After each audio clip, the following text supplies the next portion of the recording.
이 앞 시간의 수업에 이어서 투사적 검사와 객관적 검사에 들어갑니다. 자, 심리 검사를 지금 하고 있죠. 자, 보시는 바와 같이 심리 검사를 쭉 하고 있는데 이 심리 검사에 투사적 검사와 객관적 검사 할 때 객관적 검사는 정확하게 자기 보고식 객관적 검사입니다. 그리고 투사적 검사하면 시험 문제는 가정평가형, 검정형 할 것 없이 둘 중에 투사적 검사가 더 많이 나와요. 투사적 검사의 대표적 종류가 로르샤우 잉크 완전 검사, 주제 통각 검사 (TAT), 문장 음성 검사, 그림 심리 검사 이런 게 있는데 저희 학교에 오시면 로르샤우 잉크 완전 검사도 주제 통각 검사도 실제로 해보시게 합니다. 실제 이런 것이 그 자체 하는 것이 시험에 나오는 것은 아니겠지만은 과정평가형이나 이런 데서는 실습 같은 것도 한 번씩 해보시는 것이 공부에 도움이 됩니다. 자, 그러면 이 투사적 검사의 장점은 이거 3개 정도를 쓸 수 있게 되어 있습니다. 시험 문제가 반응이 독특하고 방어가 어렵고 반응이 풍부합니다. 그리고 무의식적 내용이나 동기가 표출되는 것이 장점이에요. 그런데 단점은 신뢰도가 낮아요. 신뢰도는 일관성이거든요. 근데 그 일관성이 낮다는 뜻입니다. 또 타당도가 낮아. 타당도는 검사하고자 하는 속성을 정확히 검사했는지를 나타내는 건데 신뢰도와 타당도가 낮은 편입니다. 그리고 상황적 요인에 의해서 영향을 크게 받는다. 그러니까 그때그때 기분이나 이런 것에 따라서 투사적 검사가 영향을 미친다는 겁니다. 여기에 대해서 자기보고식 객관적 검사는 대부분의 검사가 자기보고식 객관적 검사입니다. 예를 들어서 자, 앞 시간에 직업 심리학에서 상담학에서 공부했던 MBTI라든지 MMPI라든지 이런 검사가 노동청의 직업 선호도 검사 같은 것이 대부분 자기보고식 객관적 검사입니다. 여기에 대해서 장점 한 3개 정도를 알고 계셔야 돼요. 자, 검사 실시가 간편하고 신뢰도와 타당도가 비교적 높게 나타나고 객관성이 보장됩니다. 또 시간적으로 경제성이 있어서 적은 비용으로 이 검사를 실시할 수 있습니다. 여기에 대해서 단점은 사회적으로 바람직한 내용의 문항에 반응하는 경향이 있다는 겁니다. 그리고 반응에 대해서 굉장히 제한적이에요. 그러니까 다시 말하면 내 성격, 내가 자기를 스스로 보고해서 나타내야 될 건데 사회적으로 이렇게 반응하면 안 될 것 같으면 그대로 반응하지 않고 사회에서 일반 사람들이 바라는 방법대로 반응해 버린다는 겁니다. 그리고 반응에 대해서 상당히 제한적이고 개인이 응답하는 반응 양식에 따라 결과에 영향을 미칩니다. 이 뜻은 아시겠죠? 개인이 응답하는 반응 양식하면 어떤 사람들은요, 그 오디션 프로 같은 거 할 때 심사관이 평가할 때 최고 잘해야 90점 주고 조금 못하면 80점 주는 사람도 있고 어떤 사람은 최고 잘하면 100점 주고 조금 못해도 90점 주는 사람들이 있잖아요. 그래서 사람에 따라 그 반응 결과가 달라질 수도 있다는 것입니다. 자, 여기에 대해서 능력검사와 성격검사가 있는데요. 이 능력검사와 성격검사도 시험에 나옵니다. 그런데 능력검사, 성격검사 이렇게 2개로 나누어 보고 능력검사와 같은 뜻이 인지적 검사, 성능검사, 극대수행검사가 다 같은 뜻입니다. 그러니까 시험 문제는 이 밑에도 해볼까요? 성격 검사와 같은 뜻은 정서적 검사, 성향 검사, 습관적 수행 검사 다 같은 뜻이니까 능력 검사와 성격 검사를 설명하기도 문제를 낼 수 있고 인지적 검사와 정서적 검사로 또는 극대 수행 검사와 습관적 수행 검사로 문제를 낼 수도 있다는 겁니다. 그러면 정답이 다 같겠죠. 라고도 하며 시간 내에 자신의 능력치를 최대로 발휘하는 검사입니다. 그리고 극대 수행 맥시멈이죠. 그러니까 시간의 제한이 있고 시간 안에 정답을 얼마나 많이 자신의 능력을 발휘하냐 이런 검사가 극대 수행 검사 즉 능력 검사인데 여기에 대해서 큰 의미의 성격 검사는 다른 말로 습관적 수행 검사라고도 하는데 자신의 습관을 정직하게 보고하는 형태의 검사입니다. 시간의 제한도 없고 정답도 없습니다. 자, 그러면 능력 검사가 이제 큰 개념이라면 그보다 하위 개념으로 능력 검사의 유형이다 또는 극대 수행 검사의 유형하면 지능 검사, 적성 검사, 성취도 검사입니다.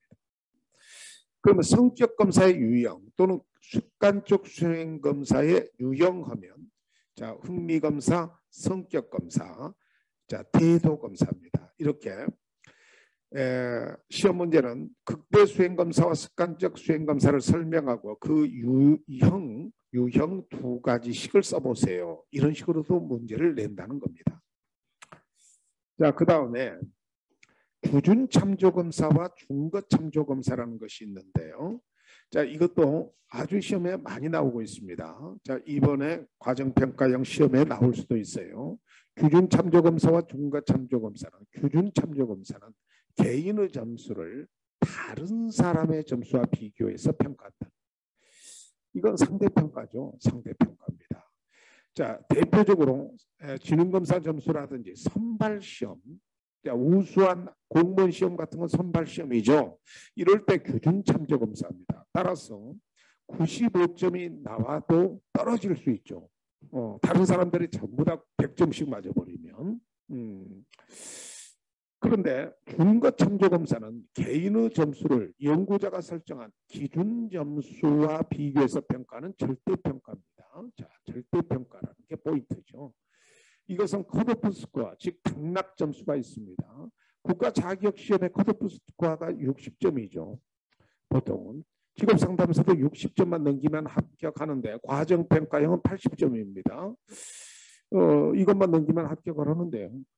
여기 좀 문제가 생기죠. 60점이 합격 점수인데 90점이나 100점 맞은 사람은 교육 목적이 달성된 점에서 다 똑같이 합격인데 59점짜리는 떨어지죠. 이게 절대평가이기 때문에 그렇다는 겁니다. 그래서 기준 점수를 교육 목적의 달성으로 보고 그 목적이 달성되면 60점 넘기면 70점이건 80점이건 다 똑같이 목적 달성으로 합격을 하고 59점, 58점은 목적이 아직 달성 안 됐으니까 조금 가슴이 쓰리겠지만 떨어지게 된다는 거죠. 규준 참조 검사와 중거 참조 검사를 자신 있게 쓸 수 있을 정도로 준비를 해 놓으셔야 합니다. 거기에 속도 검사와 역량 검사도 검정형 시험에서는 가끔 나와요. 시간의 제한을 두는 검사이며 숙련도를 측정하는 검사인데 대부분의 국가 자격 시험은 시간의 제한을 받기 때문에 속도 검사입니다. 여기에 대해서 역량 검사는 시간의 제한이 없으며 어려운 문제로 되어 있습니다. 그러니까 위에는 숙련도를 측정한다면 속도 검사는 역량 검사는 문제 해결력을 측정하는 겁니다. 그래서 어려운 문제로 돼 있고 문제도 많지 않습니다. 대표적으로 수학 올림피아드 경진대회 같은 경우는 시간의 제한이 없고 문제가 아주 어렵죠. 나가보신 분은 아실 겁니다. 저보고 나가자고 묻지 마세요. 이거 측정하는 검사가 역량 검사.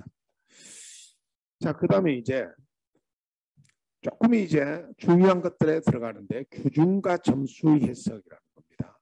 자, 그럴 때 규준이 뭐냐?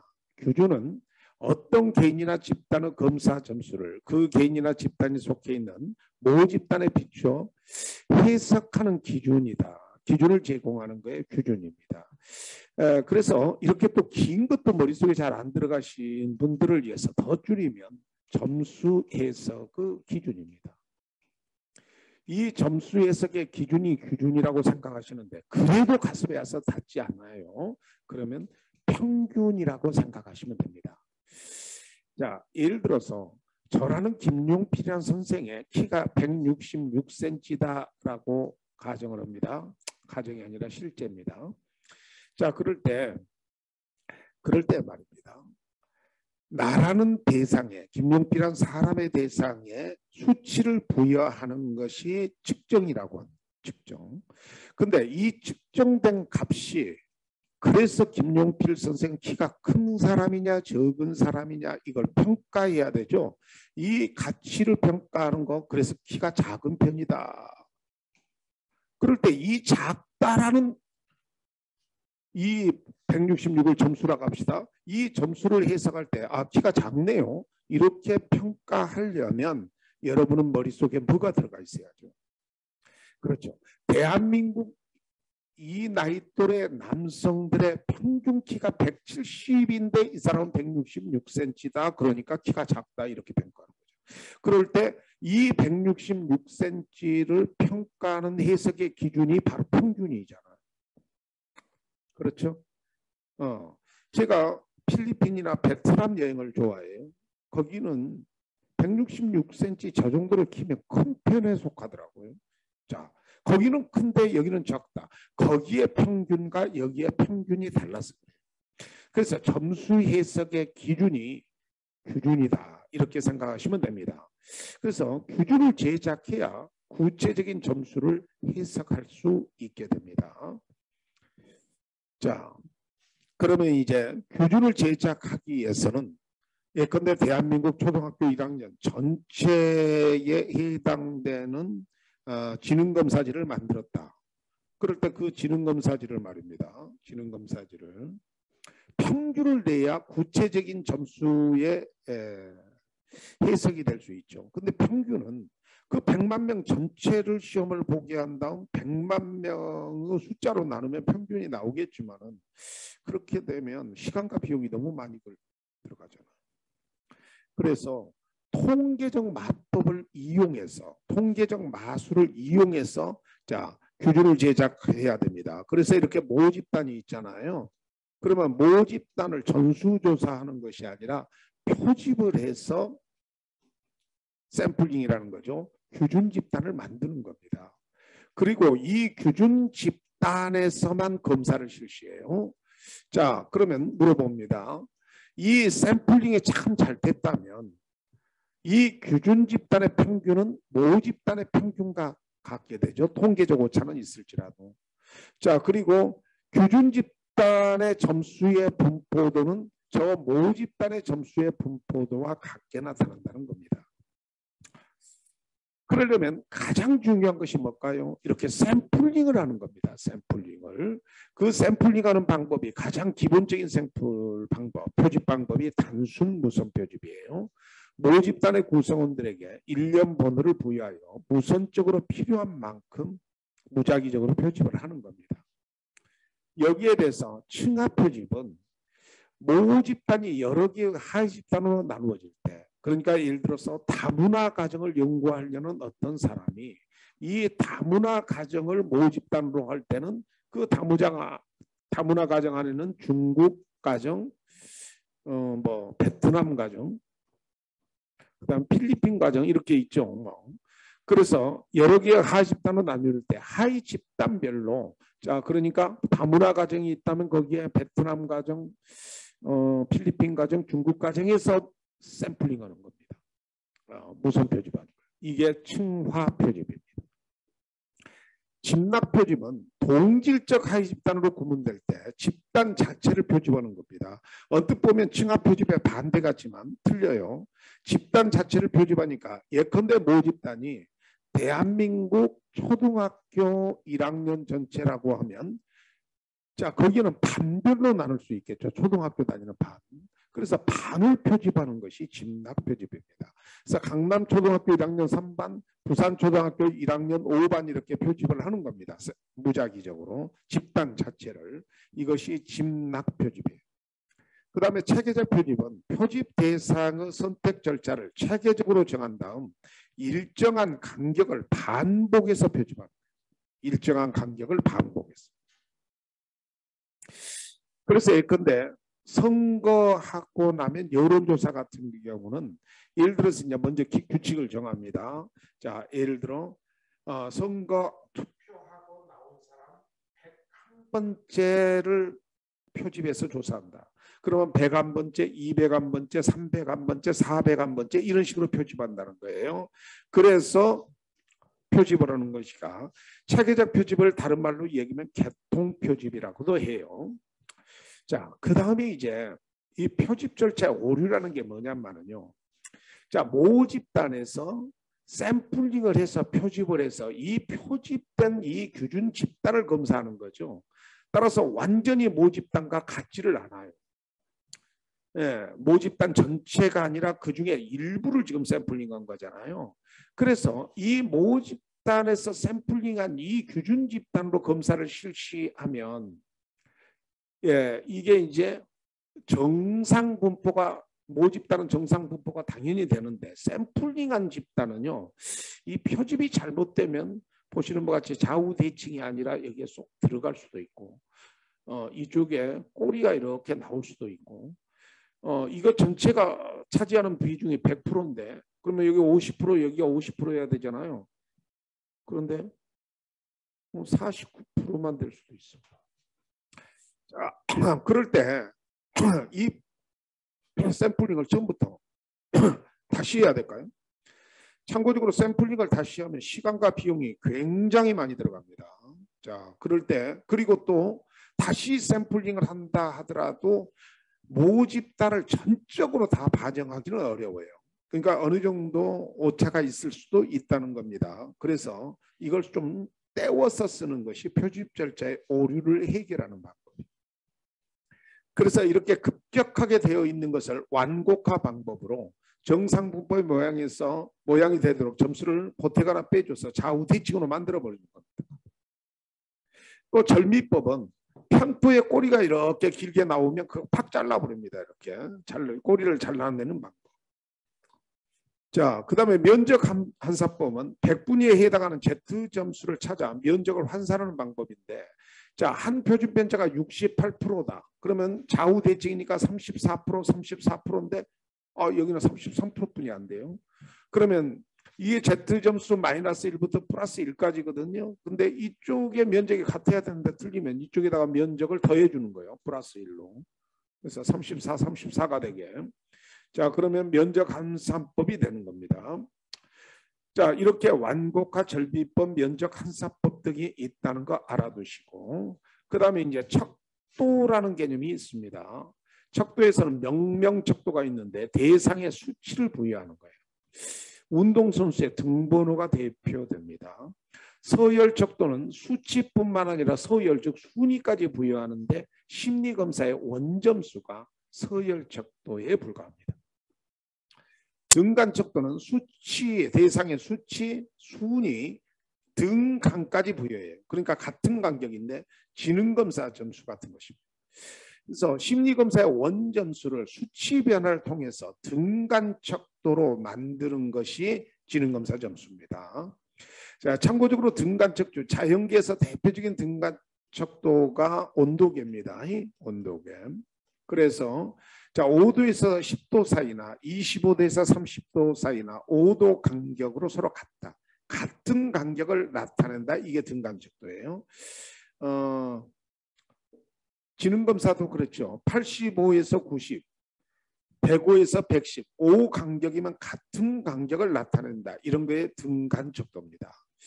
근데 비율척도는 수치에다가 대상의 수치, 순위, 등간, 그리고 비율. 자, 느낌이 오시죠? 밑에 것은 위에 것을 포함하고 있다는 겁니다. 그렇게 쓰셔야 이쪽에 실수가 없습니다. 그래서 수치, 순위, 등간, 비율까지 부여하는 척도로 절대 0점이 있다. 대표적으로 길이나 무게 단위가 그렇습니다. 그래서 0m, 0kg이 있죠. 그래서 5m 더하기 5m는 10m가 되는 거고 10kg 더하기 10kg는 20kg가 되는 겁니다. 그런데 등간 척도도 해당되는가 볼까요? 예컨대 온도 10도 더하기 온도 10도는 온도 20도 아니죠. 그냥 온도 10도겠죠. 또 지능검사에서 지능 80 더하기 지능 80은 160이 돼서 천재가 되는 겁니까? 그런 거 아니죠. 그런 건 의미가 없어요. 왜냐하면 온도라든지 지능은 절대 0점에서 시작되는 것이 아니기 때문입니다. 그런데 비율적도인 무게 단위는 아무것도 없는 절대 0점에서부터 시작됐기 때문에 비율이 맞는 겁니다. 자, 그래서 혹시 척도의 종류를 써라 그럴 때요. 너무 막 장황하게 쓰다가는 헷갈리니까 뭐가 빠져버릴 수도 있어요. 그래서 아래 것이 위에 것을 다 포함하고 있고 거기에 결합돼서 조금 더 이런 식으로 만들어져 있다는 것을 이해하시면 실수 없게 쓰실 수 있습니다. 자, 지금부터 집단 내 규준을 보면요.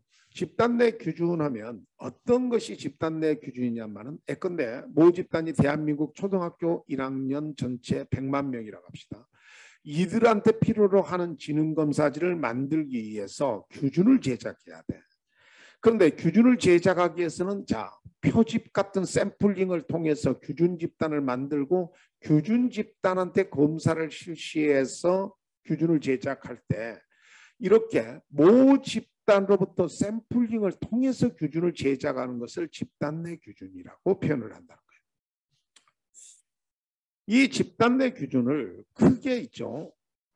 세 개로 쓸 수 있는데 이거 집단 내 규준이 우리들의 검정형 시험이나 과정평가형 시험에 서열 한 3, 4위 정도 됩니다. 그래서 그런데 상당히 어려워요, 쓰기가. 그래서 여기에 정리된 이 정도로만 써놓으시면 틀리지 않습니다. 자, 100분위 점수는 원 점수를 100분 위로 변환하여 표시한 점수로 100분위 점수 90점이라 하면 집단 내에서 90%만큼 잘한다는 뜻입니다. 예를 들어서 얘기하면요. 10명의 학생이 있다고 가정을 합시다. 그 10명, 총 10명의 학생인데 어떤 선생이 20문제짜리 쪽지 시험을 봤습니다. 쪽지 시험을 봤어요. 그런데 자, 이거 번호 붙여볼까요? 자,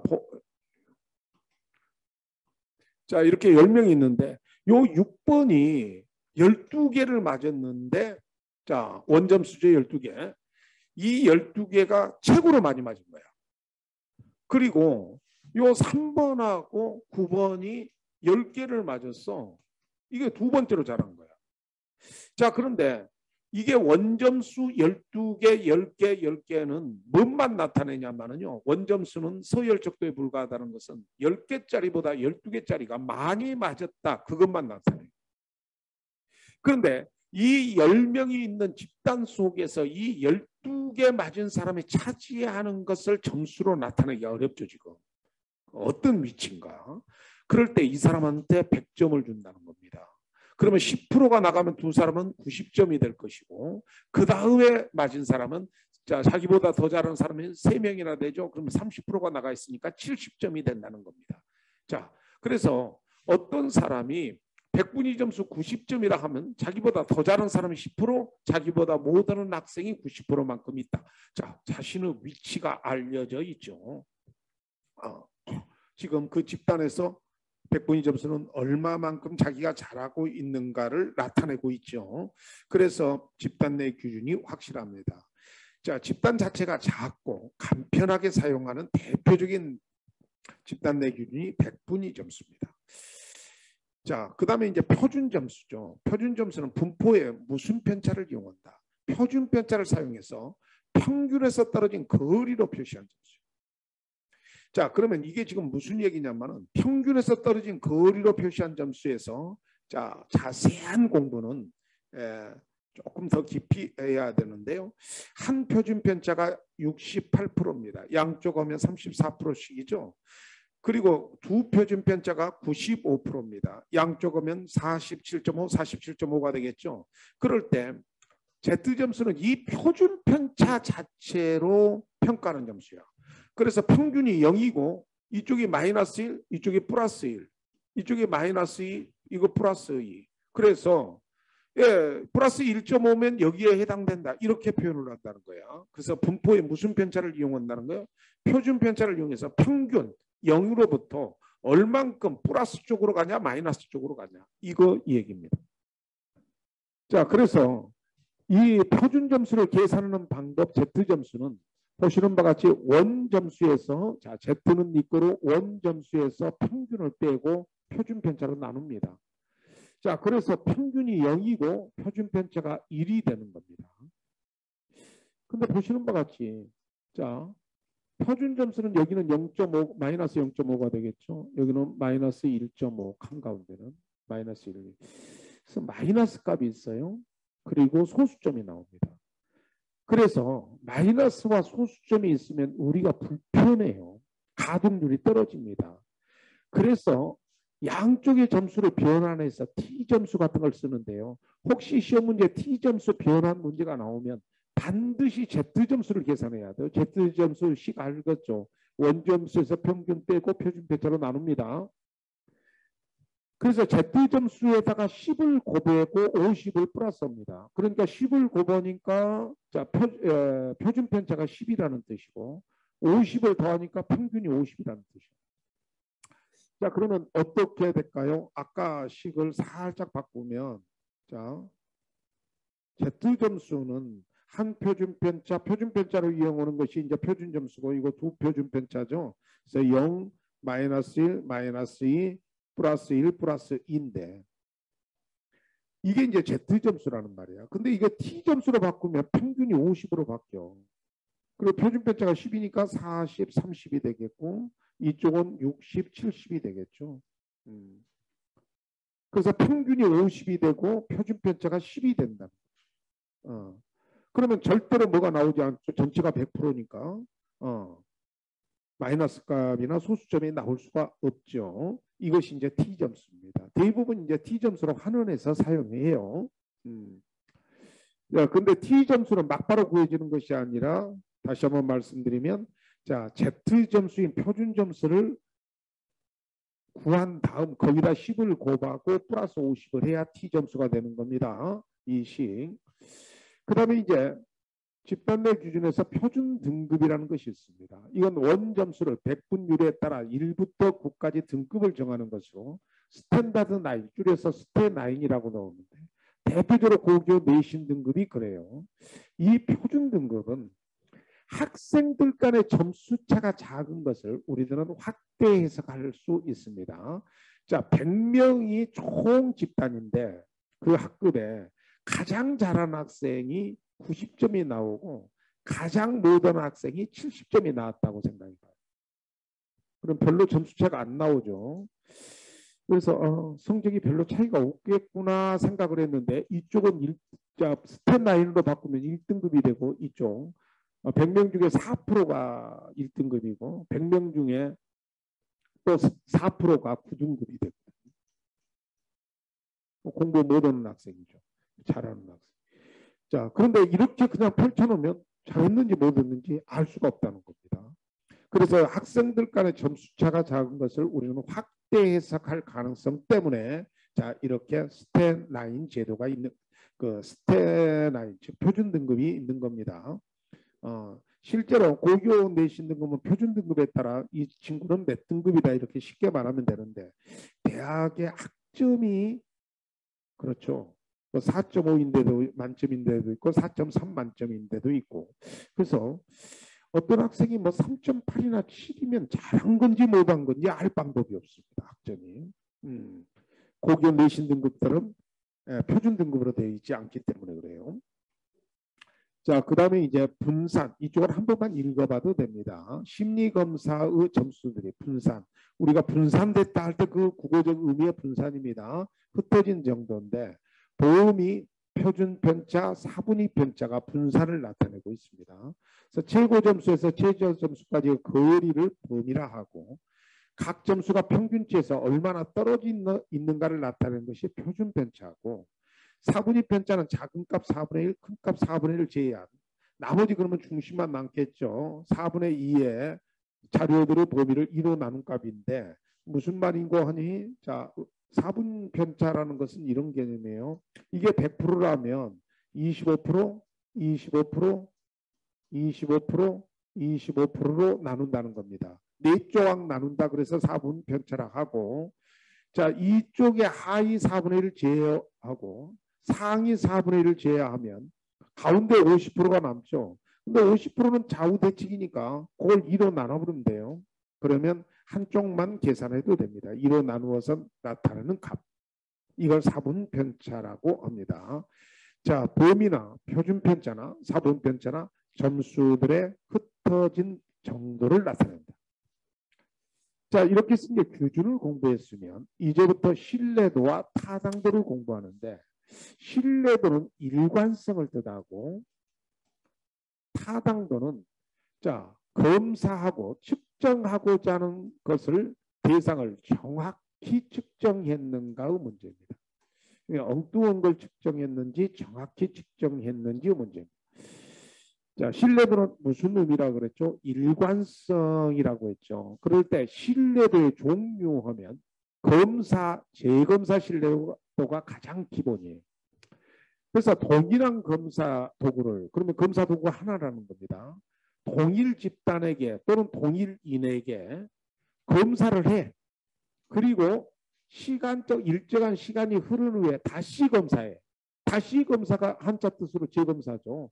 그래서 시간이 흐른 뒤에 다시 검사를 한다는 겁니다. 이렇게 시간적 간격이. 그래서 두 검사 간의 상간의 정도를 알아보는 건데, 상간의 정도가 높으면 안정성 계수가 높다고 합니다. 안정성 계수. 그런데 여기에 검사, 재검사 신뢰도의 단점은 느낌이 오실 겁니다. 검사하고 일정 시간적 간격을 두고 재검사하기 때문에 검사와 재검사의 시간적 간격이 짧으면 기억 효과가 나타나 신뢰도에 영향을 미칩니다. 또 검사와 재검사의 시간적 간격이 긴 경우는 사람이 달라져 있어요. 자, 일반적으로 이 검사는 발전도상에 있는 청소년들이 많이 검사를 받는데, 뭐 검사하고 재검사 기간이 한 6개월쯤 지나버리면요, 사람이 달라져 있어요. 그래서 성숙 효과가 나타날 수 있습니다. 그러면 신뢰도에 영향을 미쳐. 신뢰도는 일관성이기 때문에 D점수가 좋으면 신뢰도가 높아지는 게 아니라 낮아집니다. 같은 반응을 보여줘야 돼요. 자, 또 검사와 재검사 사이에 통제할 수 없는 우연적 사건이 개입되거나 환경이 달라지거나 뭐 그럴 수도 있습니다. 그러면 검사 점수에 영향을 미칩니다. 따라서 검사, 재검사 신뢰도로 이 신뢰도, 일관성을 측정하려면 첫째 충족 요건이 있어야 되는데, 측정 내용 자체가 일정 기간이 경과하더라도 변하지 않아야 돼요. 그러니까 검사 지각 꼭 하나고 6개월이 한 3, 4개월, 한 10주 이 정도로 지났을 때 검사 내용이 달라져 버리면 안 돼요. 검사지가 하나여야 돼요. 그리고 처음 받는 검사 경험이 뒤에 받는 검사 점수 영향을 미치지 않아야 됩니다. 그래서 검사와 재검사 기간이 너무 짧잖아요. 그러면 기억이 영향을 미쳐. 아, 내가 이때 이렇게 반응했다. 이렇게. 그래서 영향을 미치지 않아야 되고, 또 검사 후 학습 활동이 재검사 점수에 영향을 미치지 않아야 돼요. 그래서 검사를 했어요. 근데 재검사할 때까지 엄청 공부를 해가지고 뒤에 검사 점수가 좋아졌습니다. 그러면 신뢰도가 떨어지는 겁니다. 신뢰도는 일관성이니까 같은 반응을 보여야 된다고 그랬죠. 그래서 이렇게 학습 활동 같은 것이 영향을 미치지 않아야 검사, 재검사 신뢰도 같은 것이 나타날 수 있습니다. 그래서 여러분 같은 이렇게 공부를 계속하는 와중에서 검사하고 그 시험지를 다시 보면 뒤에 점수가 당연히 좋아지겠죠. 이럴 때는 신뢰도, 검사, 재검사 신뢰도로는 적절치 않습니다. 자, 그 다음에 이제 또 하나의 신뢰도로서 동형검사 신뢰도가 있습니다. 다른 말로 동등성 계수라고 하는데, 이 상관계수를 두 개의 동형검사지를 한 집단에게 검사를 실시하는데 시간적 간격 없이 실시해서 두 점수 간의 상관계수로 신뢰도를 구하는 것입니다. 그러니까 어떤 검사지에 A가 있는데 여러모로 유사한, 그러면 여기서 유사하다는 말은 난이도, 변별도, 뭐 오답의 능률도 다 유사하다는 겁니다. 자, 이렇게 해서 같은 실력이면 이 점수와 이 점수가 똑같이 나올 정도로 동형검사라는 겁니다.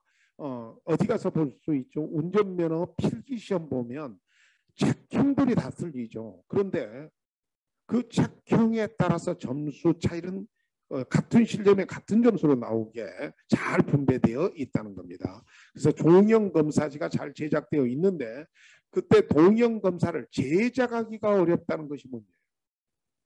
또 동형검사를 개발하는데 시간과 비용이 너무 많이 소요된다는 것도 문제입니다. 시간과 비용이 많이 들어. 그래서 두 검사지가 동등성을 유지하게 그 상관계수를 계속 만들어내기가 상당한 시간과 비용이 든다. 이렇게 이해하시면 됩니다. 그 다음에 이제 반분 신뢰도가 있는데요. 자, 전체 문항을 반으로 나눈다는 겁니다. 전체 문항을 반으로 나누어서 검사를 실시하여 두 점수 간의 상관계수를 구하는데 문항을 반으로 나누는 방법에 따라 신뢰도, 즉 일관성이 달라질 수 있습니다. 예컨대 반분 신뢰도는 가장 많이 쓰는 게 전후반분법인데 한 검사를 전반부와 후반부입니다. 이거 미스프린트입니다. 후반부로 나누어서 자, 전반부와 후반부로 나누어서 두 점수 간의 상관계수로 신뢰도를 구합니다. 시간의 제한이 있어가지고요. 위에는 검사를 다 했는데 밑에는 반만 풀었다. 그러면 신뢰도가 떨어지겠죠. 그래서 이렇게 반분하는 방법에 따라 달라져요. 그래서 반분을 조금 기교를 부려서 홀짝 반분법을 씁니다. 기후반분법, 한 검사를 홀수와 짝수로 나누어서 하는 방법도 있고요. 짝진 임의배치법은 난이도가 같은 문항을 이렇게 짝을 지어놓고 여기하고 여기하고 이렇게 배치를 같이 하는 거예요. 그래서 난이도가 비슷한 두 문항을 짝을 지은 후 임으로 여기 있으면 여기 이렇게 배치를 하는 겁니다. 그래서 짝진 임의 배치법으로 나누는 방법. 이것도 다 나누는 거죠. 반분하는 겁니다. 다시 말씀드립니다. 반분하는 방법에 따라 신뢰도에 영향을 미친다고 이걸 기억을 해 주시고 문항의 내적 합치도는 그냥 읽어만 보시면 되겠습니다. 이건 나오면 딱 이 크롬바흐 알파 계수 하나만 나와요. 문항의 하나하나를 독립된 검사로 보고 각 점수를 비교해서 상관계수를 구하는 건데 크롬바흐 알파 계수에서 알파 값이 크다는 것은 검사 문항이 그만큼 동질적이라는 뜻입니다. 자, 그러면 여기서 이제 신뢰도 계수에 영향을 미치는 요인이라고 그랬죠. 그러니까 검사 재검사 신뢰도 계수에 영향을 미치는 요인이 아니라 검사 재검사 신뢰도, 동형 검사 신뢰도, 반분 신뢰도 전체 계수에 영향을 미치는 요인은요. 자, 결론적으로 여기다가 쓰면 관찰 별량이 클수록 신뢰도가 높아집니다. 자, 신뢰 구도가 커진다, 높아진다. 그러면 이 말 뜻은 신뢰도가 커진다는 말은 일관성이 높아진다는 겁니다. 일관성. 그러니까 같은 반응을 보일 확률이 높아진다는 거예요. 그래서 어떻게 하면 관찰 별량이 커질까가 문제인데 개인차가 크면 관찰 별량이 커져요. 그래서 개인차가 클수록 관찰 별량이 커지니까 신뢰도가 높게 나타납니다. 그 다음에 문항의 수도 관찰 별량을 키우는 거죠. 하나의 특성을 여러 번 측정함으로 그렇죠? 관찰 별량이 그만큼 문항의 수만큼 관찰 별량이 커지는 거죠. 그러면 신뢰도가 높게 나타납니다. 또 문항에 대한 반응 수도 마찬가지입니다. 선택 문항이 많을수록 관찰 별량이 그 숫자만큼 커지니까 신뢰도가 높게 나타나. 일관성 있게 나타난다는 겁니다. 그래서 신뢰도 계수에 영향을 미치는 요인하면 소리내서 한번 읽어볼래요? 개인차, 문항의 수, 문항에 대한 반응 수. 자, 그 다음에 이제 타당도의 종류하면요. 타당도의 종류하면 크게 실제로 신뢰도와 타당도 중에 신뢰도는 일관성의 문제고 타당도는 측정, 즉 검사하고자 하는 속성적 대상을 정확히 측정했는가 문제인데 식으로 따지면 이렇게 씁니다. 신뢰도가 크다고 타당도가 같이 커지지는 않지만 신뢰도가 작으면 타당도는 낮아요. 그래서 신뢰도의 최소값이 타당도의 최대값이라고 생각하시면 됩니다. 이 식 그대로를 생각하셔요. 그러면 어느 것이 더 중요하냐? 당연히 타당도가 더 중요해요. 이 타당도 하면 검사하고자 하는 것을 지금 정확히 측정하고 있는가, 다른 걸 측정하고 있는가의 문제가 타당도의 문제라고 그랬죠. 이 타당도에 첫 번째 내용 타당도가 있는데 검사의 문항들이 측정하고자 하는 내용 영역을 얼마나 잘 반영하고 있는지를 나타내는 타당도. 이건 전문가에 의해서 판단된다는 겁니다. 그리고 논리적 분석 과정을 통해서 판단되면서 주관적 타당도인데 그러면 어떤 거냐? 이 주관적 타당도니까 수치화할 수가 없습니다. 자, 예를 들어서 고등학교 1, 2, 3학년 과정이 잘 반영되어 있어야 하는 대학 입학고사 시험에 그 입학고사 시험지가 잘 만들어졌는지 안 만들어졌는지는 여러분과 저는 잘 몰라요. 전문가에 의해서 판단돼요. 주관적 타당도가 된다는 겁니다. 자, 여기에 대해서 그러면 그 입학고사를 보는 학생들의 관점에서 이 입학고사가 잘 만들어진 거냐, 잘 검사지가 지금 측정되고 있는가를 판단하는 게 안면 타당도입니다. 그래서 검사를 받는 사람들에게, 그 입학고사를 보는 사람들에게 그 검사가 타당한 것처럼 보이는가를 평가하는 타당도가 안면 타당도.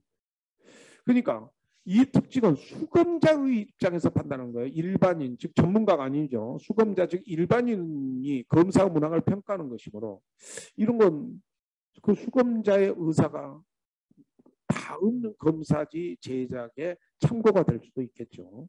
그렇잖아요. 전문가 입장에서는 이 시험 문제가 쉽다고 생각할 수 있어요. 근데 수험생 입장에서는 어렵다고 생각할 수 있고 또 반대의 경우도 가능하죠. 그래서 안면 타당도 같은 것도 검사해 볼 필요가 있는 겁니다. 자, 그 다음에 이제 준거 타당도라는 것이 있어요. 검사가 특정 활동 영역의 준거를 얼마나 잘 예측해 주는지, 잘 예측입니다. 예측하는 타당도인데 이 준거 타당도의 종류가 두 개가 있어요. 애언 타당도와 동시 타당도가 있는데 먼저 검사를 먼저 실시해요. 그리고 일정한 기간이 지난 후 준거를 측정합니다. 그 검사 재검사 신뢰도로 착각하시면 안 돼요. 그래서 타당도를 구하는 건데 무슨 얘기냐면은 자, 예를 들어 대학 입학고사를 검사합니다. 입학고사. 근데 입학고사를 보는 이유는 뭐죠? 입학고사 성적이 좋은 사람이 4년간의 학업 성적도 좋을 거라고 생각하고 대학에서 수업을 잘 들을 거라고 생각하고 입학고사를 보는 거죠. 그러면 대학 4년간의 학업 성적이 준거 점수예요. 그 입학고사 볼 때 이 대학 4년간의 공부를 잘할 것인지 못할 것인지는 평가가 안 되죠. 그래서 시간적 간격을 두고 평가가 돼서 타당도를 측정하는 게 애언 타당도. 만약에 애언 타당도가 낮으면 입학 성적이 좋은 학생이 4년간의 학업 성적이 안 좋네. 그러면 입학고사의 방법을 바꿔야 될 거 아니에요. 만약에 입학고사 성적이 좋은 학생이 4년간의 학업 성적도 더 좋다면 이 검사는 애언 타당도가 높다라고 말할 수 있습니다. 애언 타당도는 검사 점수와 준거 점수가 시간적 간격, 일정한 시간이 지나야 나타난다는 겁니다. 여기에 대해서 동시 타당도는 검사와 준거가 동시에 존재해요. 이걸 측정해서 두 점수 간의 타당도를 구하는 건데 예를 들어서 저희 때는 준거 점수로 예를 들어서 토플 시험이 있었습니다. 그래서 토플은 영어 성적을 평가하는데 상당히 공신력이 있는, 그래서 이걸 공인타당도라고 보는 거예요. 공신력이 있는 겁니다. 그런데 토익 시험지가 새로 하나 만들어졌어요. 그러면 이 토익 시험지도 영어를 잘 평가하고 있는가는 어떻게 평가하죠? 토플 성적이 공인된 자료로 존재하는 학생들한테 토익을 보게 하는 거예요.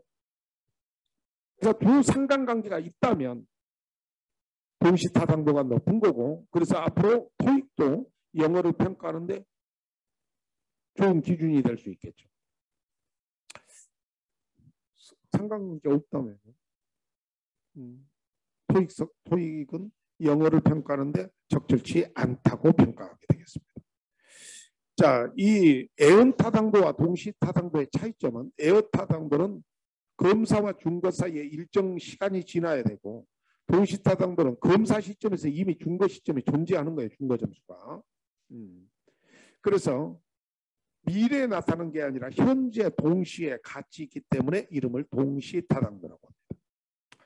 그 다음에 준거 타당도 개수에 영향을 미치는 요인. 자, 신뢰도 개수에 영향을 미치는 요인, 검사, 재검사 신뢰도 개수에 영향을 미치는 요인, 준거 타당도 개수에 영향을 미치는 요인 상당히 헷갈립니다. 잘 구별해야 돼요. 자, 표지도차가 그러는데요.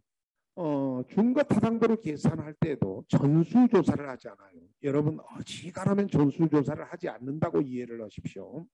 그래서 샘플링을 할 때 이 표본이 모집단을 잘 대표하지 못할 때 발생한 오차인데 어떤 게 있을까요? 샘플링의 숫자가 너무 적어.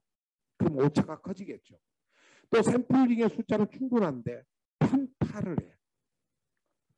그래서 어떤 특별한 지역에서만 표집을 한다든지 특별한 문화를 가진 자들만 표집한다든지 이럴 수도 있죠. 그러면 오차가 커져요. 또 아까 시계수도 봤지만 신뢰도가 낮으면 준거 타당도는 무조건 낮습니다.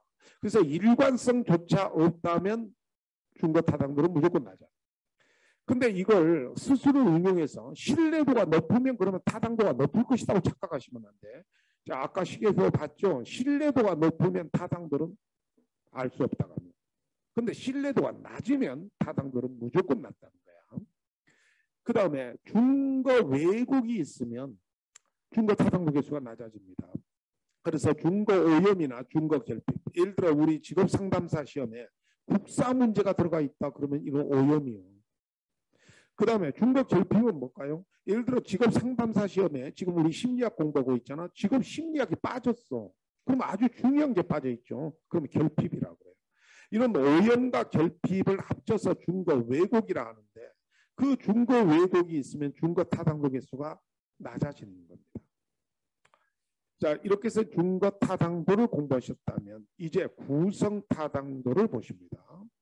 구성 타당도는 검사가 이론적 개념의 구성인자들을 제대로 측정하고 있는지, 즉 잘 측정하고 있는지를 나타내는 정도인데 여기에서 자, 수렴 타당도와 변별 타당도를 쓰는 거 굉장히 많이 나고 가끔 요인 분석법을 물어보는 문제도 있습니다. 실제로 요인 분석법 쓰기가 어려우니까 조심을 해놔야 돼요. 수렴 타당도는 이론적으로 관계 있는 면인과 상관이 높을수록 수렴 타당도가 높습니다. 그런데 변별 타당도는 이론적으로 관계 없는 변인과 상관관계가 낮을수록 이게 낮을수록 높을수록으로 쓰시는 분이 있어요. 변별 타당도가 높습니다. 간단하게 말씀드리면 내가 만든 지능검사 점수도 기존의 학자들이 과학적 방법으로 만들어놓은 지능검사 점수의 큰 흐름 내가 만든 이 지능검사지도 그대로 따라가는 게 수렴 타당도야. 그러니까 기존에 국영수 특히 국어 점수와 지능검사 점수가 어느 정도 관련성이 있다. 그럼 내 것도 관련성이 있어야 돼. 내가 만든 검사지도. 그래서 이론적으로 관계 있는 면인가 상관관계가 높게 나타나서 같이 따라가면 수렴 타당도가 높고 또 지능하고 친구들 간의 교육관계는 관련이 없는 거로 기존의 연구 결과가 나타났다. 그러면 네가 만든 이번의 검사지는 친구 간의 교육관계와 굉장히 관련성이 있게 나타난다 그러면 변별 타당도가 없는 거예요. 그래서 이론적으로 관계가 없는 변인가는 상관관계가 낮게 나타날 때 변별 타당도가 높습니다. 요인 분석법은 검사를 구성하는 문항들의 상관관계를 분석하여 상관이 높은 문항들. 아까 지능검사 점수와 국어 성적만 얘기했지만 국어, 영어, 수학, 기타 암기 과목 다 한 세트로 분석하면 상관이 높은 문항들을 분석해서 묶어서 분석하는 것이 돼요. 그렇게 해서 통계적 기법이 요인 분석법이 됩니다. 요인 분석법 쓰기가 어려울 수도 있으니까 조심을 해놔야 됩니다. 자, 중다 특성, 중다 방법, 행렬표 분석 절차는 한 번만 읽으시면 됩니다. 객관식에만 나올 거예요. 수렴 타당도와 변별 타당도를 동시에 확인하는 절차로 2개 이상의 특성을 2개 이상의 방법으로 측정하여 그 결과를 분석하는 방법입니다. 자, 이제 주요 심리 검사로서 객관식에만 나오는 겁니다. 검정령. 자, 가정평가형도 객관식 본다는 거 아시죠? 한국판 엑셀러 성인지능 검사의 특징은 언어성 검사와 동작성 검사 2개의 하위 검사로 구성하는데 언어성 검사가 6개, 동작성 검사가 5개, 총 11개의 하위 검사입니다. 자, 그래서 IQ 평균은 100점, 표준 편차는 15고 언어성 IQ, 동작성 IQ, 전체 IQ 이렇게 세 분야로 나옵니다. 자, 구성은 언어성 검사 6개가 있는데 기본 지식, 숫자 외우기, 어휘 문제, 산수 문제, 이해 문제, 공통성 문제. 이 중에 이 공통성 문제가 언어성 검사에 속해 있다는 것을 기억해 주셔야 돼요. 그 다음에 동작성 검사는 격음과 경음이 많습니다. 빠진 곳 찾기, 차례 맞추기, 토막 쪼하기, 모양 맞추기, 바꿔쓰기. 그래서 이 공통성 문제를 여기다 섞어놓고 동작성 검사가 아닌 것 이렇게 문제를 내요. 그랬더니 기자로 끝나면 동작성 검사, 공통성 문제도 공통성 찾기라고 집어넣어 가지고 헷갈리게 만듭니다. 그래서 요금시 공통성 문제가 언어성 검사임이 정확하게 기억해 주시면 됩니다. 그 다음에 GATB 일반적성 검사라는 거 있죠. 자, 지능이 이만큼 넓은 개념이라면 그것 지능보다는 조금 특수한 영역이 적성입니다.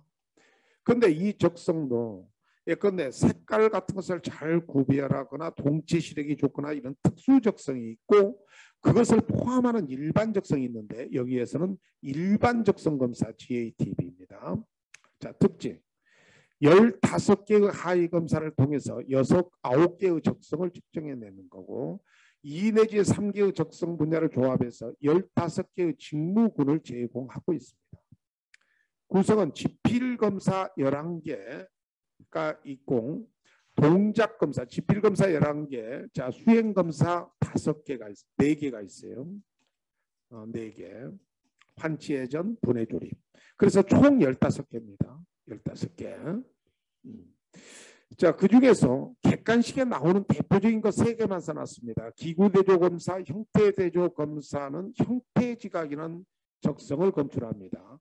그래서 실물이나 도해를 식별하는 능력이고 명칭비교검사라는 소검사를 통해서는 사무지각, 즉 이거 사무지각의 적성을 검출하는 건데 문자나 인쇄물을 빠르고 정확하게 식별하는 능력입니다.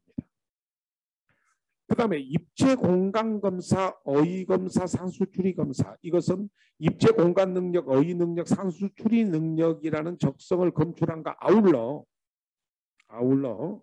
각 적성 외에 지능이라는 적성을 검출하는 겁니다. 그러니까 이 3가지 입체공간, 어휘, 산수추리는 각각의 적성 외에 지능이라는 적성도 검출해 낸다는 거 그것까지 기억을 해 주십시오. 자, 그 다음에 이제 스트롱의 직업흥미검사가 있습니다. 실제로 이 스트롱의 직업흥미검사는 일반 직업 분류 그리고 기본흥미 척도 베이직, 자 퍼스널 개인 특성 척도 이렇게 3가지로 되어 있는데요. 이걸 그림을 그려서 한다면 홀랜드 이론에 따른 거거든요. 그래서 홀랜드 이론에 따르면 자 한번 해볼까요? 현실형, 탐구형, 자 그 다음에 예술형, 사회형, 진취형, 간섭형인데 예술형으로 한번 해봅시다. 이 일반 직업 분류는 이 사람이 예술에 흥미가 있는 사람이다. 그래서 수검자의 흥미에 대해서 포괄적 직업 전망을 제시해서 홀랜드의 육각 모형에 따라 흥미를 제시하는 것이 일반 직업 분류예요. 자, 그런데 예술형에 해당되는 직업이 2,000개가 넘어버려요. 그런데 예술형 안으로 다시 들어가면 음악도 있고 미술도 있고 디자인도 있고 막 그럴 거 아니에요. 그래서 자 일반 직업 분류를 즉 이 일반 직업 분류의 하위 척도가 기본 흥미 척도인데 특정한 흥미를 다시 세분화한다는 겁니다. 그래서 예를 들어 음악, 미술 이런 식으로 세분화한 척도가 기본 흥미 척도예요. 그래서 이제 그중에 음악이라고 합시다. 그럴 때 음악 안에 들어갔더니 지휘자도 있고 연주자도 있고 작곡자도 있고 굉장히 다양하잖아요. 그래서 개인의 특성에 따라 개인이 특히 선호하고 편안하게 느끼는 것을 가려내기 위한 척도인데 예컨대 리더십을 좋아하는 편안하게 생각하는 사람도 있고 리더십을 싫어하는 사람도 있어요. 모험심을 좋아하는 사람도 있고 싫어하는 사람도 있습니다. 그런데 직업의 성격상 리더십과 모험심이 필요로 하는 직업이 있을 거고 그렇지 않은 직업이 있을 거 아니야. 같은 음악 안에도. 그러니까 그것을 구별하는 척도가 개인 특성 척도다 이런 뜻입니다. 스트롱의 직업흥미검사는 홀랜드의 직업 분류를 좀 더 구체적으로 줄여간다고 생각하시면 되니까 실무적으로는 직업흥미검사를 한다 그러면 스트롱의 직업흥미검사를 한다고 느끼시면 됩니다. 물론 큰 틀은 홀랜드 이론을 바탕으로 합니다. 자, 그다음에 이제 진로 성숙도 검사 CMI 검사라는 것이 있는데요. 자, 우리나라에서는 초등학교 6학년부터 대학 1학년까지 보통 보는데 이 검사를 주로 받는 군은 중학생들이에요. 그 중학생들이 이제 태도 척도와 능력 척도로 하는데요. 이거 첫머리 따서 좀 암기하실래요? 결참, 독성, 다 이렇게 암기하시고 결정성은 자 보통 아니요라고 대답해야 정도 그 태도 척도가 된 겁니다. 나는 선호하는 진로를 자주 바꾸고 있다. 아니요 해야 결정성 있는 거잖아요. 나는 졸업할 때까지 진로 문제에 별로 신경 쓰지 않겠다. 아니요 해야 진로 문제에 참여하고 있는 사람이죠. 나는 부모님이 정해준 직업을 선택하겠다. 아니요 해야 진로 문제에 독립성이 있는 거죠. 나는 일하는 것이 무엇인가 생각한 바 거의 없다. 아무 생각 없이 산다는 거죠. 그래서 진로에 대해서 아니요라고 대답해야 어떤 진로 문제에 대한 성향을 갖고 있는 겁니다. 지향성을. 나는 하고 싶기는 하나 할 수 없는 일을 생각하는 나 시간을 보내고 난다. 그러면 계속 공상만 하고 있는 거죠. 그런데 직업이란 그렇게 상상과 공상에 의해서 결정되는 겁니까? 자신의 현실에 따라서 직업이 결정되는 겁니다. 현실, 처지에 따라서 직업을 선택해야죠. 그래서 아니요라고 대답해야 결정 타협성이 있는 겁니다. 그 외에 능력 척도가 자기평가, 직업정보, 목표 선정, 계획, 문제 해결로 되어 있는데 뭐 첫머리 따서 암기하시든지 아니면 진로 문제에 능력이 있으려면 스스로 평가하고 직업에 대한 정보도 갖고 있고 목표 선정, 목표 달성을 위한 계획, 문제 해결 이렇게 5개로 나누어져 있다. 이게 객관식에 4개로 나누어졌다라고 문제를 낸 적도 있어요. 그래서 CMI 검사인 진로 성숙도 검사도 기억을 해 놓으셔야 합니다. 자, 그 다음에 다면적 인성 검사라는 것이 있어요. 다면적 인성 검사. 이 다면적 인성 검사는 임상 척도가 중심이에요. 그 임상 척도면 건강염려증, 히스테리, 뭐 편집증, 강박증, 자 조증, 우울증, 내향성 뭐 등등 쭉 있습니다. 뭐 정신분열증도 있고. 자 그래서 임상 척도를 평가하는 것이 초점이고 이 MMPI가 어떻게 만들어졌냐면요. 임상 관련 그러니까 정신과 의사라든지 이런 사람들이 경험에 의해서 만들어졌기 때문에 대단히 신뢰도가 높아요. 자 그런데 이런 거 건강염려증이나 히스테리나 남성 특성, 여성 특성, 뭐 편집증, 강박증 이런 거 검사는 검사. 그리고 문제가 560문제각이에요. 문제도 엄청 많습니다. 그러니까 이 검사를 실시할 때 뭔가 찝찝한 것을 계속 물어보고 있어. 그러면 이 검사를 응하는 사람들의 태도가 좀 진지하지 않거나 조금 삐딱하거나 아니면 검사에 응하는 사람들의 성격이 좀 다를 수도 있죠. 그러니까 그런 것들을 가려내기 위해서 임상척도 사이사이에 이 타당도 척도가 끼어 있다는 겁니다.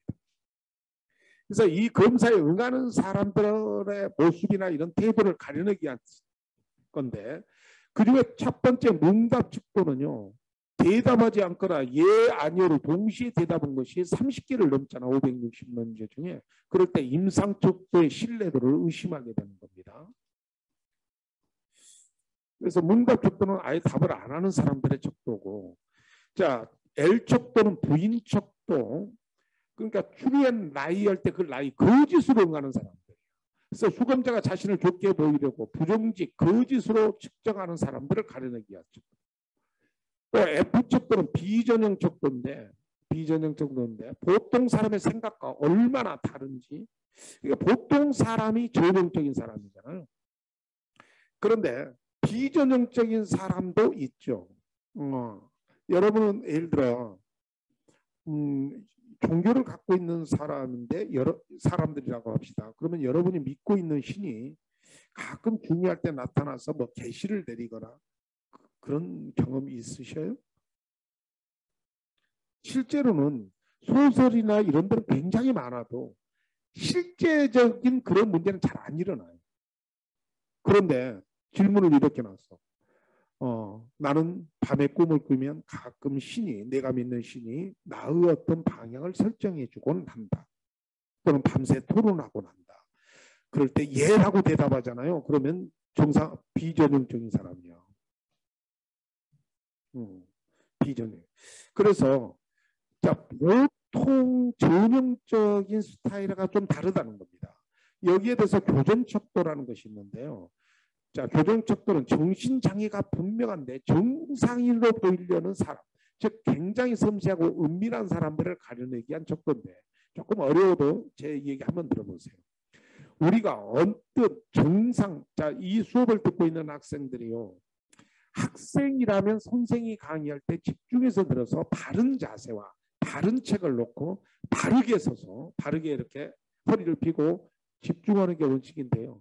저는 지금까지 33년 동안 강의를 했는데 그런 식으로 딱 바르게 수업 듣는 사람 본 적이 없습니다. 자, 그렇다면 우리가 정상적인 사람은 애로더 흐트러져 있는 거예요. 자, 그런데 이 자리에 갑자기 있죠. 허리를 꼿꼿이 하고 책 한 빈틈없이 딱 해가지고 제 수업을 듣는 학생이 있다면 저는 굉장히 불편할 건데요. 그 사람은 왜 그럴까요? 그 사람은 정신은 문제가 좀 있어요. 그런데 이렇게 바르게 서서 바르게 앉아서 공부하는 것이 정상인의 프로파일이 그럴 것이라고 자기가 예측하고 그대로 하는 거예요. 그러나 정작 정상인은 어때요? 그런 거 잘 안 따집니다. 조금 삐뚤어지고 다리를 흔들면서 공부하는 거예요. 자, 그래서 K 척도가 있는데 이 세 가지 척도를 문제가 나오면 참 어렵죠. 자주는 안 나옵니다만 준비를 해 놓으셔야 돼요. 그리고 여러분들이 노먼의 성격 빅5 이론이라는 것이 있는데 여러분 그 노동청의 직업 선호도 검사 같은 거 하시잖아요. 그러면 흥미검사, 홀랜드의 흥미검사가 있고 성격검사가 있는데 성격검사에 MBTI 검사를 하는 게 아니에요. 노먼의 성격 빅5 검사를 합니다. 이 중에 자, 빅5가 외향성, 호감성, 성실성, 정서적 불안정성, 경험에 대한 개방성인데 정서적 불안정성이 정서적 안정성이라고 나와도 틀린 건 아닙니다. 안정성의 반대가 불안정성이니까 안정성이라고 나와도 돼요. 그런데 노먼의 성격 빅5 이론에서는 이 검사에서는 자, 내향성이 없다는 걸 알아두셔야 돼요. 내향성이 없습니다. 그 다음에 두 번째 알아둬야 될 것은 외향성과 호감성을 구별을 좀 해줘야 돼요. 근데 구별이 잘 안 돼요. 타인과 상호작용을 원하는 게 외향성. 그러니까 타인의 관심을 끌고자 하는 것도 외향성인데 타인과 편안하고 조화로운 관계가 호감성입니다. 이 성격 빅5 검사는 T점수로 옵니다. 그러니까 T점수의 평균은 50점이잖아요. 그리고 표준 편차가 10이니까 저 같은 경우는 호감성이 70 정도 돼요. 그러니까 두 표준 편차가 넘죠. 그래서 저는 호감도는 아주 높은 사람 중에 속한 것 같아요. 자, 여러분도 검사를 한번 맞으면 그 T점수로 점수가 돼서 50점 수준 정도면 중간이겠죠. 근데 60점, 70점 하면 외향성과 호감성이 커지는 거고 40점, 30점 하면 외향성과 호감성이 줄어드는 겁니다. 자, 이렇게 해서 노먼의 성격 빅5까지 공부를 하셨고 이제 직업 관련 이론은 다음 시간에 하겠습니다. 오늘 강의는 여기에서 멈춥니다. 장시간 동안 고생하셨습니다.